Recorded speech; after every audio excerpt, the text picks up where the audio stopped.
La couche de nuit est le fait de ressentir du plaisir contre son gré pendant le sommeil. C'est défini comme ça. Alors cela veut dire que chaque fois que tu dors, tu ne rêves pas, mais tu as l'impression que quelqu'un te manipule le corps et que ça te produit du plaisir, sans que tu aies parfois la capacité de voir de qui il s'agit. Alors que tu t'es couché étant seul dans ta chambre, on appelle cela une couche de nuit. Chaque fois que tu rêves, que tu fais l'amour, tu es en train d'avoir une couche de nuit. Chaque fois que tu rêves qu'on te fait même l'amour, tu as une couche de nuit. C'est très important de le comprendre. Et on peut avoir des couches de nuit à tout âge. On peut avoir des couches de nuit à tout âge. Cela veut dire que apprenez à vos enfants que avoir ce genre de rêve-là, c'est mauvais. Il y a une jeune dame avec qui j'ai parlé qui m'a dit, moi j'ai des couches de nuit depuis que je suis petite, mais je ne savais pas que c'est mauvais.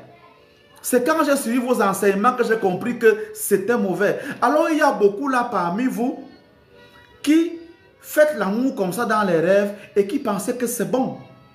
Et il y a même des blagues là dans les contenus sur Facebook où des gens disent que mais pourquoi maintenant les gens viennent, les femmes qui viennent dans nos rêves là ne sont plus belles? Pourquoi elles n'ont plus les grosses fesses? Pourquoi elles n'ont plus ceci ou cela?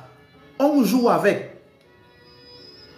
Comment vous faites pour ne pas comprendre que c'est mauvais d'avoir une couche de nuit? C'est important. Ça, c'est la première chose. Maintenant, la gravité d'une couche de nuit dépend de l'acte qui a été posé. C'est très important. C'est-à-dire, quand tu es couché dans ta chambre et que tu sens une présence qui te caresse, tu sens comment ton corps est manipulé, mais sans que tu saches ce qui se passe et que tu ressens du plaisir, c'est déjà un degré assez grave de couche de nuit. Parce que vous subissez souvent ça sans savoir que c'est mauvais. Ça, c'est la première chose. Le degré de gravité augmente encore lorsque tu te réveilles le matin avec les sensations sur ton corps d'avoir eu une partie de plaisir. C'est-à-dire que tu te réveilles, toi la femme étant complètement mouillée, tu ne comprends pas ce qui se passe. Toi l'homme, tu te réveilles ayant éjaculé, tu ne sais pas quand ni comment c'est arrivé. Ça veut dire que tu as eu une couche de nuit et le degré a été élevé. Maintenant, le degré de gravité continue d'augmenter. Lorsque maintenant, dans ton rêve, c'est une personne anormale qui vient faire l'amour avec toi. C'est-à-dire que toi, une femme, c'est une autre femme qui vient faire le rapport avec toi, mais elle vient avec un sexe d'homme. C'est un problème. Et parfois même, cette femme qui vient avec un sexe d'homme, en plus de faire l'amour, entre guillemets, à la position normale, elle réussit à te sodomiser également. Le degré de gravité est donc haut. Il peut aussi arriver que celui avec qui tu as celui ou celle avec qui tu as des rapports se retrouve être ton frère, ta soeur, ton parent, ou même alors une personne qui est déjà décédée.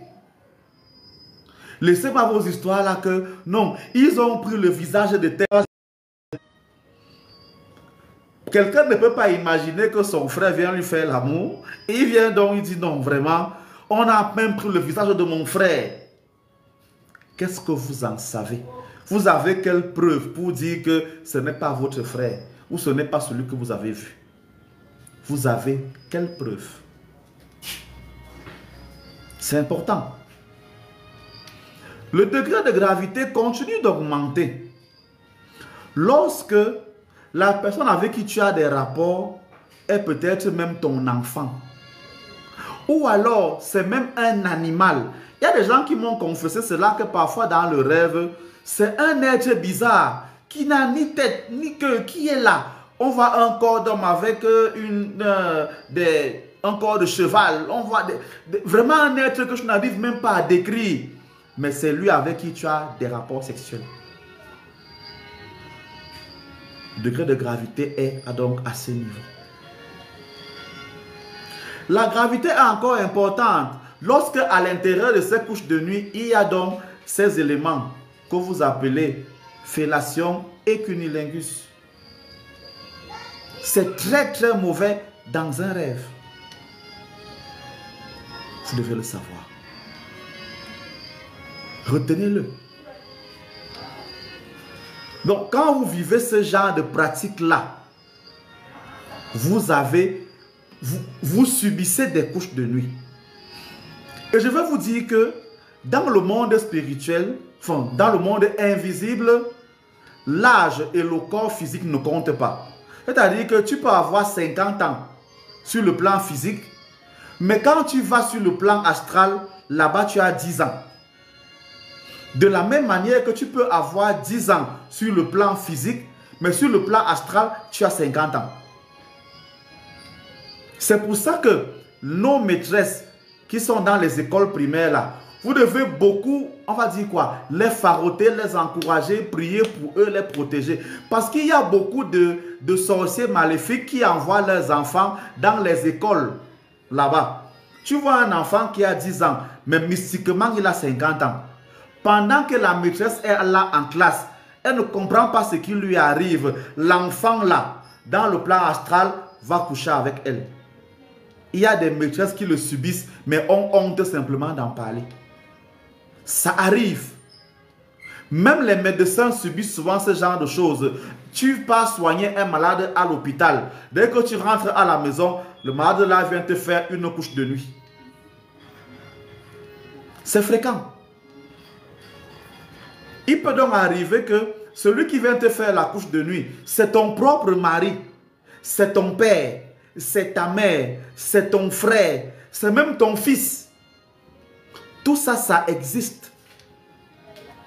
Vous devez le savoir. Hein? Tout ça, ça existe. Vous devez savoir, c'est comme ça. Donc ne prenez pas ça comme des histoires à dormir debout. Posez les questions à vos enfants. Dès que vous sentez que c'est sur vos enfants, non, travaillez-les. N'attendez même pas que vos enfants souffrent de ça. Faites-leur les protections. Je vous assure que le monde est comme ça. Tu peux laisser ton enfant aller à l'école, mais ton enfant là va être victime de son camarade qui est en esprit, peut même déjà la coucher. Pourquoi vous, les personnes de lumière, vous ne voulez pas protéger vos enfants? Vous ne voulez pas travailler vos enfants? Mettez l'ail dans le sac de vos enfants. Mettez l'ail dans le sac de vos enfants. Lavez vos enfants avec le sel. Prenez les produits de déblocage que j'ai ici. Lavez vos enfants avec ça. C'est comme ça qu'on fait quand on est un peu intelligent.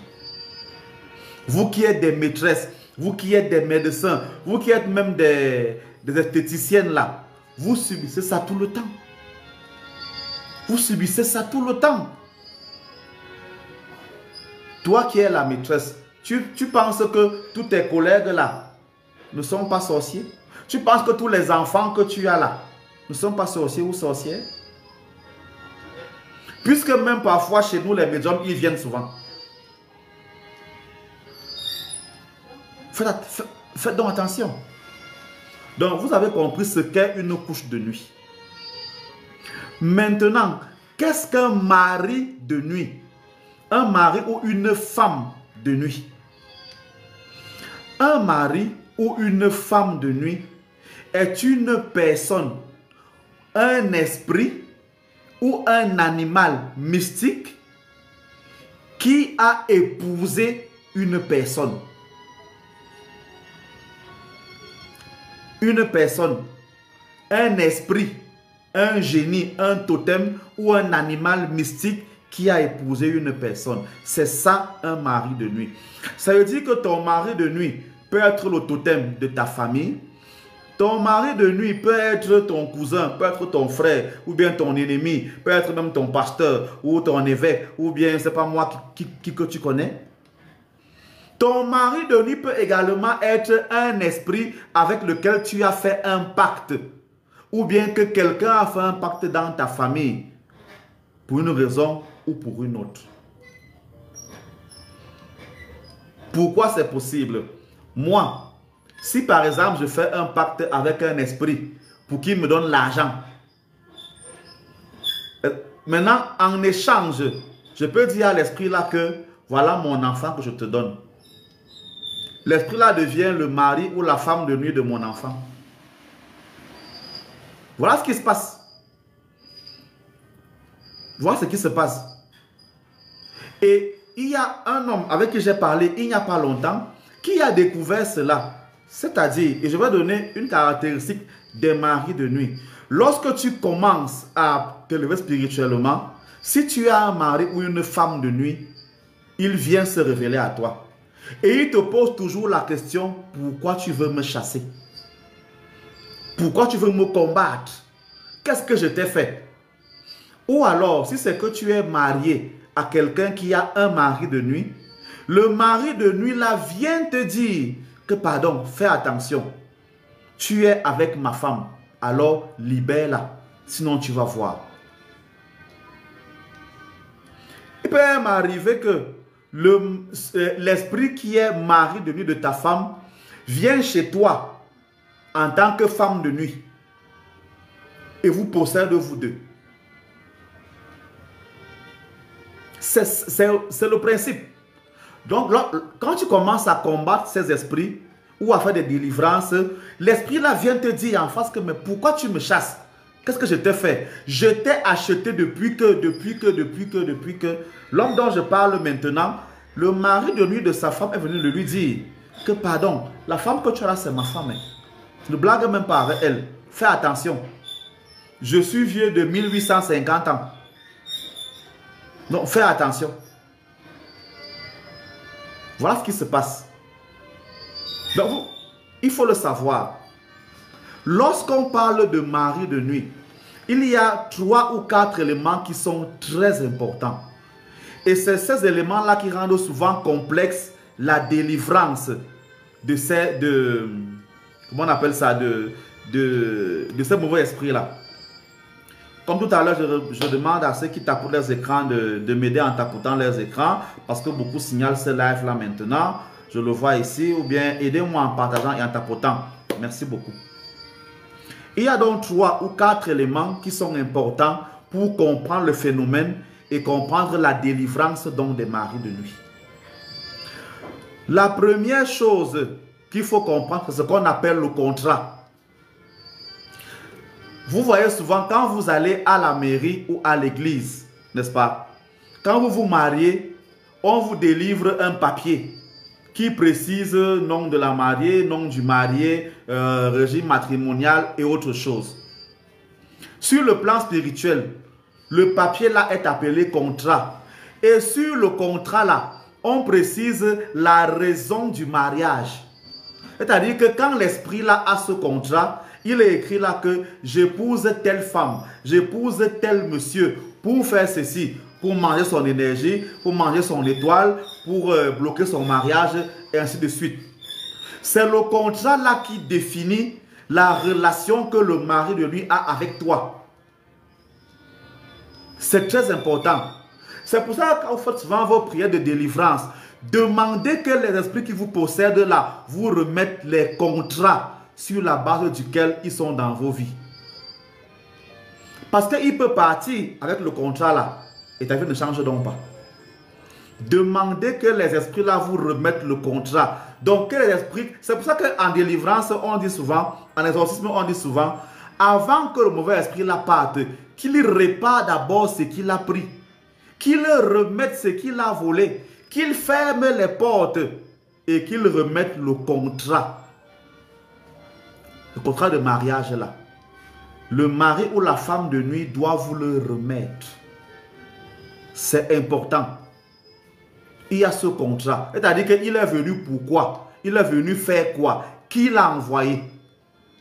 Et pour combien de temps? J'espère que vous le comprenez très bien. Il y a d'abord donc le contrat.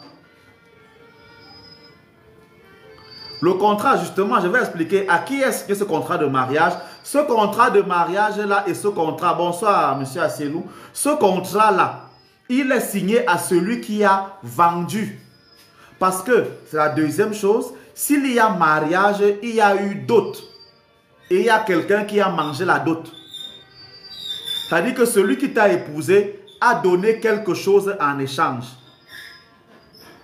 Et il a donné ça à quelqu'un. C'est important. Si tu as donc un mari de nuit, pose-toi la question, qu'est-ce qu'on a donné en échange du contrat et qui a eu l'audace de te vendre? Qui a eu l'audace de te vendre? C'est important. Qui t'a vendu? Vous voyez souvent, certains sorciers conscients ou inconscients qui sont nos parents font souvent quoi? Ton parent commence à t'insulter. Tu ne vas jamais te marier. Tu n'auras jamais d'enfant. Tu ne seras rien dans ta vie. Tu seras ceci, tu seras cela. Lorsque ton parent fait ça, consciemment ou inconsciemment, elle te livre en sorcellerie maléfique. C'est le cas des parents qui font que dès que ton enfant voyage, tu appelles ton oncle. Et vraiment, moi je t'appelle là pour te dire que ta fille qui est ici là, vraiment va voyager. Il y a un blanc qu'elle a rencontré, il a fait ceci, il a fait cela. Ton parent est en train de te livrer en sorcellerie. Non, il y a ton fils qui est ici là vraiment, il a réussi à tel concours, il a fait ceci, il va voyager demain, il fait ceci. Tous les parents qui font ça sont des sorciers pour la plupart inconscients parce qu'ils livrent leurs enfants. Donc vous demandez souvent qu'il a versé la dot là-haut, à celui qui vous a livré. Parfois donc ceux qui vous livrent là, ils le font comme ça de manière inconsciente, mais beaucoup aussi le font consciemment. Chez nous en Afrique, on dit qu'ils ont 2 estomacs. C'est comme ça.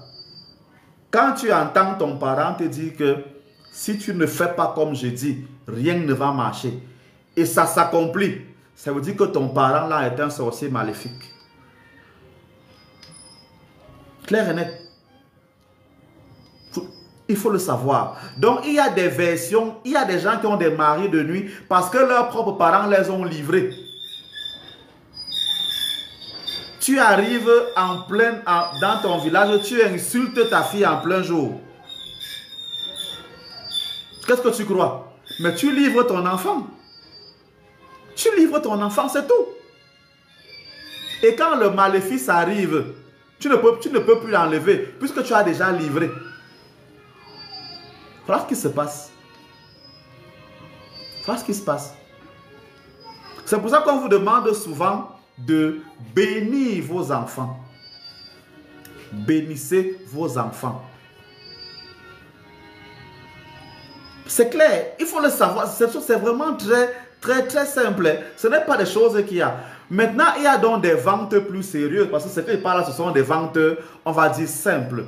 Il y a des ventes plus sérieuses où beaucoup de nos parents sont dans des sectes maléfiques. Et ils vendent leurs enfants parce qu'eux-mêmes, ils ont mangé les enfants des autres. Ils vendent leurs propres enfants parce qu'ils ont mangé ailleurs. C'est clair et net. Ils vendent. Ça veut dire qu'on vient donner à ton parent quelque chose. On veut donner à ton parent quelque chose.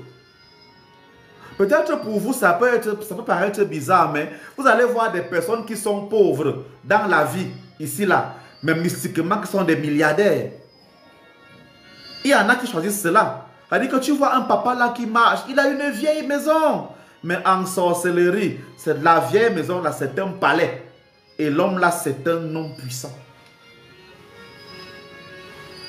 Il y en a.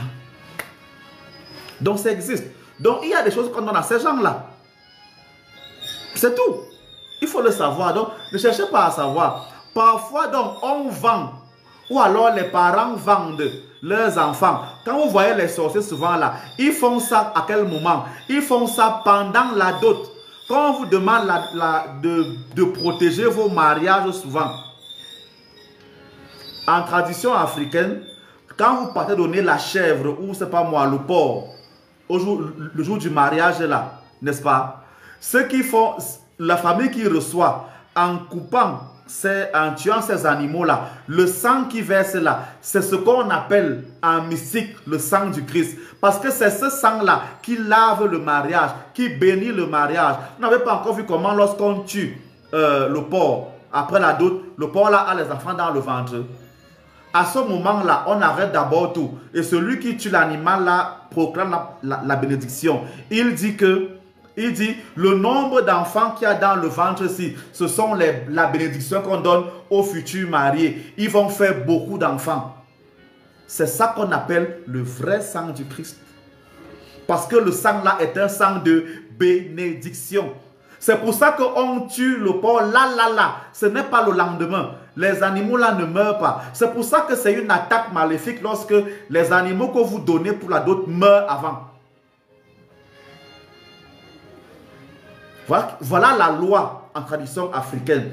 Le problème donc maintenant, c'est que le sorcier maléfique qui veut vendre son enfant, par exemple, ton chef de famille qui veut te vendre à la famille qui est en face, qu'est-ce qu'il va faire?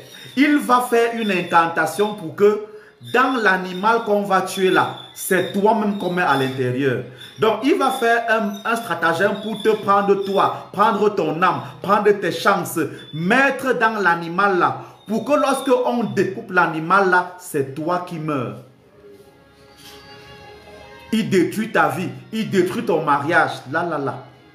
Mais il ne peut pas le faire si en complicité, il n'a pas quelqu'un en face. C'est ça le problème. Donc, il s'arrange à avoir des complices en face. Et eux, ils savent souvent ça. Donc, parfois, quand vous voyez dans des cérémonies de dot, des gens, les familles qui ne s'entendent pas, ce n'est pas qu'ils ne s'entendent pas. C'est qu'ils font la sorcellerie là en public. C'est-à-dire qu'ils font semblant de ne pas s'entendre. Mystiquement, c'est un combat qu'ils mènent. Oh, je veux manger. Oh, tu vas manger comme ceci. Tu vas manger comme cela. Les problèmes qu'ils font là, pour gâter la dot là, c'est exprès. Pour avoir une raison de faire leur maléfice. C'est ça qui se passe. En général, lorsqu'ils veulent faire ça, et qu'il y a quelqu'un qui connaît, il y a quelqu'un qui va se lever et qui va leur dire que ce que vous faites là, je vois, arrêtez ça. Ça se passe toujours comme ça. Quand on veut déjà faire la sorcellerie là, il y a une personne qui va dire que ce que vous voulez déjà faire là, je ne suis pas d'accord. Arrêtez ça. Pas chez moi. Taisez-vous. Parce qu'il a vu mystiquement que les gars sont en train de faire le plan là. Ils jouent là seulement entre eux. Ils vous dérangent là. C'est comme ça. C'est important. Donc il y a ces éléments là. C'est souvent donc à ces moments là qu'on gâte les mariages et qu'on donne les maris de nuit. Mystiquement, c'est donc la même chose. Mystiquement, c'est donc la même chose. L'esprit vient donc doter une personne. D'une manière ou d'une autre. D'une manière ou d'une autre. Dans le mariage de nuit, il y a donc toujours une personne qui achète en payant la dot. Résultat, le mari de nuit va donc te dire que tu m'appartiens depuis que tu as 5 ans. Je t'ai doté depuis que tu as 5 ans. Parce que tes parents sont dans une réunion maléfique, là où moi aussi je suis. Là-bas, je les ai déjà vendu les choses et j'ai acheté le droit sur ta vie. C'est tout. Aussi simple que ça. Voilà ce qui se passe donc souvent. Quand il y a mari de nuit. C'est très, très, très important. J'espère que vous avez saisi ce genre de choses. Évidemment, le mari de nuit, c'est automatique. Le mari de nuit, l'esprit là, pour qu'en échange, l'esprit là lui donne le charisme, le pouvoir, la puissance. C'est pour ça que parfois, oui, c'est le wifi qui dérange, il faut redémarrer, manque la connexion ici. Il peut arriver donc que toi tu viens épouser une femme, n'est-ce pas, qui a son mari de nuit qui lui apporte la beauté qu'elle a là. Le mari de nuit qui est par essence jaloux va se mettre en colère contre toi. Aussi simple que ça. Il va se mettre en colère contre toi. Merci, merci Caro pour tous ces cadeaux. Voilà ce qui se passe. Beaucoup d'hommes de pouvoir, beaucoup de marabouts font donc ce type de pacte-là. Je veux avoir le pouvoir. Je pars donc et faire le pacte avec un esprit des eaux qui a le pouvoir. Je deviens son mari, il devient ma femme. Et il m'apporte le pouvoir que je veux. Je veux être un puissant guérisseur. Je fais le pacte avec un totem qui m'apporte le pouvoir. Et je soigne les gens. Même si la maladie est comment, même si la maladie est comment, moi je soigne ça. Je veux la connaissance, la reconnaissance là. C'est ça que moi je veux. Je ne vais pas donc faire le mariage avec un totem comme ça. Je vais être le genre que, même si je vends l'eau, j'ai beaucoup d'argent. Alors je ne vais pas faire le pacte avec tel esprit. Dès que je fais une activité même bizarre là, il n'y a pas de problème. L'activité là fait que vraiment j'ai l'argent. Aussi simple que ça.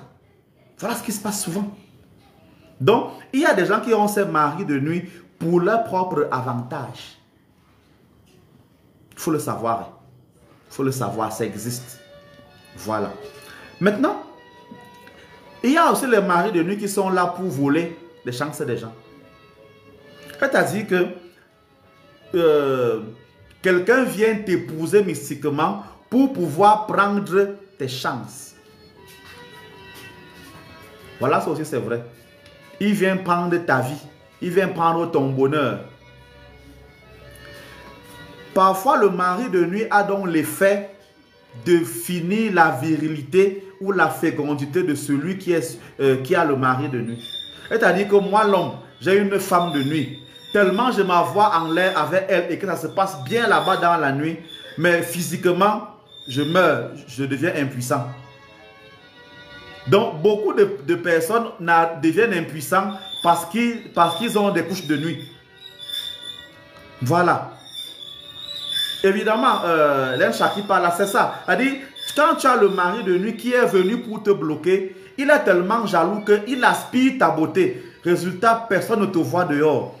Et là que quelqu'un veut venir sortir avec toi, il l'éloigne. Parfois même, il le tue. C'est ça qui arrive souvent. Donc, il y a ce type d'aspect-là. Quand vous avez une personne qui est impuissante dans votre famille, posez-vous la question s'il n'y a pas un animal mystique avec qui il fait les rapports dans les rêves. Ou bien même s'il est puissant, mais il n'arrive pas à avoir des enfants. Il faut dire la vérité, il y a vraiment des hommes dans ce niveau d'élévation-là qui décident de quoi? Il dit, bon, étant jeune, il fait les enfants, 3, 4, 5, 6 enfants. À un certain âge, il vend donc sa virilité à son mari de nuit. Voilà, comme Caro dit là, il vend sa virilité à sa femme de nuit. Il devient donc impuissant, c'est-à-dire incapable de faire d'autres enfants. Voilà ce qui se passait. Tout comme il y a des femmes qui ont des maris de nuit à qui elles vendent leur ventre pour avoir la puissance. Vous voyez donc ces femmes-là, elles sont puissantes, mais elles n'ont pas d'enfants. Elles ont le pouvoir là-bas, là-bas, là-bas. Elles n'ont pas d'enfants. Elles n'ont pas de mari. À part de savoir tout l'argent là, c'est leur choix. Donc il y a toutes ces choses-là que vous devez comprendre. Toutes ces choses-là que vous devez comprendre. C'est très important. Il y a ces effets-là que vous devez anticiper. Voilà. Bon, maintenant, on peut détailler ça de 1001 manières. Mais voilà maintenant les bases que je vous ai données. Ça veut donc dire quoi? Ça veut donc dire, on amorce la dernière salle de notre enseignement d'aujourd'hui. Quand vous vous engagez à faire les délivrances des maris de nuit, puisque vous connaissez le cheminement que je viens d'effectuer là, demandez la délivrance du contrat. Demandez la délivrance de la personne qui vous a vendu d'abord. Demandez la délivrance enfin de l'esprit ou du totem qui est là. Demandez les 3 délivrances là. Parce que si le mari de nuit que vous chassez là, il part, il y a encore le contrat, il peut se remplacer par quelqu'un d'autre. Si le contrat n'est pas détruit, il va seulement le remplacer. Mais il y a des familles africaines où c'est que dès qu'une femme perd son mari, c'est son frère qui remplace son mari, non. Ça aussi, c'est en mystique, c'est vrai. Donc, tu tues un mari de nuit, un autre vient. Parce qu'il y a encore le contrat. Maintenant, si on détruit le contrat, il faut t'assurer que tu n'es plus manipulé par la personne qui t'a vendu. C'est important. Donc, ton mari de nuit, ça peut même être ton vrai mari dans la vie réelle. Ton mari de nuit peut être une personne, peut être un animal, comme je l'ai dit. Demandez donc les délivrances comme ça. Il y a donc les contrats pour tous les maléfices.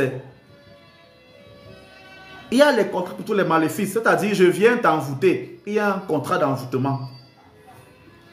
Je viens te posséder. Il y a un contrat de possession. C'est comme ça. Il faut simplement le savoir. Voilà. Donc, je peux même simplement avoir un mari de nuit parce que ma femme a un mari de nuit également. Le mari là vient aussi me posséder. C'est possible. Donc, demandez, c'est ce qu'on appelle les liens d'âme. Quand on demande souvent aux gens de ne pas s'envoyer en l'air avec n'importe qui, parce que ce sont les blagues, non. Étant jeune, et c'est souvent ça qui vous détruit alors. Étant jeune, toi la fille, tellement tu es pressé d'avoir des rapports sexuels, tu pars t'unir avec quelqu'un qui a un mari de nuit. Directement, le mari de nuit a volé ton mariage. À 16 ans, ton mariage est déjà parti. Et tu te plains que depuis là, il n'y a plus les toqués portes, il n'y a plus les ceci, il n'y a plus les cela. C'est tout, hein. C'est tout. Parce que tu as couché avec le mauvais gars étant petite. Parfois, celui avec qui tu as couché étant petite était même un sugar daddy. C'est-à-dire que le genre d'enfant qui aime sortir avec les enseignants là, avec les papas et tout et tout. Tu as couché avec un vieux qui a donc pris ta chance. Il dit que tu ne te maries pas. Mystiquement, il devient ton mari de nuit. Tu n'arrives pas à te marier, pourtant lui il continue sa vie là-bas. Aussi simple que ça. Aussi simple que ça. Vous les hommes qui aimez maintenant les femmes âgées parce qu'elles ont beaucoup d'argent, tu pars épouser une femme âgée et je te rends compte que tu arrives seulement à faire l'amour quand tu es avec elle. Quand tu pars avec les jeunes filles, tu meurs. Mais la femme a tabou. Elle est partie avec. Donc parfois c'est la recherche du plaisir là.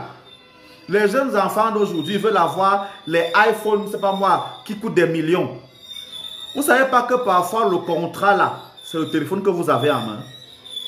C'est-à-dire que l'esprit là dit que pour que Jean, c'est la personne là, donne-lui ceci. Il passe donc à travers ton téléphone pour te frapper. À travers la voiture que tu as pour te frapper. Les enfants qui ont les voitures des millions, vous faites quoi avec ces voitures là? Est-ce que vous avez les moyens de les payer? Le mauvais argent que vous touchez là tous les jours, vous les femmes, vous pensez qu'un homme pour rien comme ça là, peut vous donner 300 000, 400 000, vous pensez que c'est simple? Si un homme vous donne autant d'argent, mais il récupère quelque chose. Parfois, il ne récupère rien physiquement, mais mystiquement, il ouvre la porte pour devenir ton mari de nuit. C'est tout. Voilà. Bon, je réponds à une question avant qu'on se sépare. Si ce n'est que les hommes âgés qui viennent vers nous, que faire? Voilà comment la vie se passe.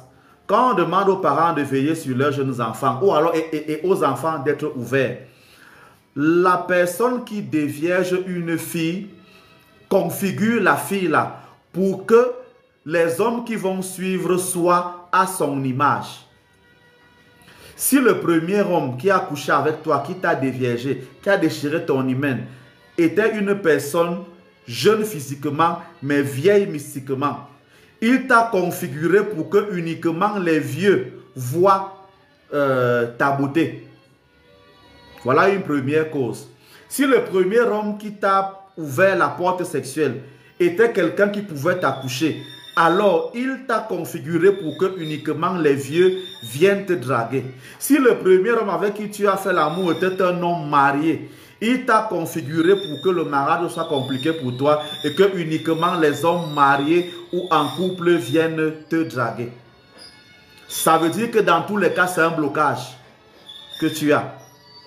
Donc, si toi la fille qui me regarde, si tu as les hommes qui sont, si les hommes qui viennent te draguer sont toujours les hommes mariés, sont toujours les hommes vieux d'un certain âge, sont toujours les hommes qui ne veulent même pas se marier.